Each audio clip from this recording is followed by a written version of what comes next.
Speaker Martin Romualdez, yaman din lang at gusto mong maging Ayuda King, ay pakisagot naman tong tanong, bakit binawasan mo ng 50 billion pesos itong pangunahing ayuda program ng gobyerno, yung 4Ps, tapos AKAP ang pinopondohan mo.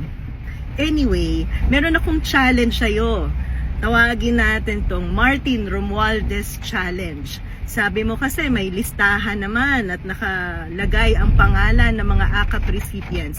Ilabas natin tong listahan na to, publicly available at makikita online sa internet, no? Tawagin natin tong hashtag ilabas ang AKAP listahan. Alam mo kasi, tax po natin yung ginagamit sa pagpapamudmod ng AKAP program. So kailangan ma-validate natin kung totoo nga bang mga tao tung tumanggap ng AKAP ayuda, kasi baka mamaya sa listahan na yan, dyan naman natin makita si Cheese Curls.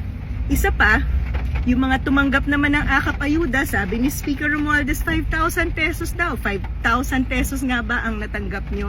Maganda pong ma-validate ito ng buong bayan. So, pakalat po natin tong hashtag na to, hashtag Martin Romualdez Challenge, hashtag ilabas ang AKAP listahan.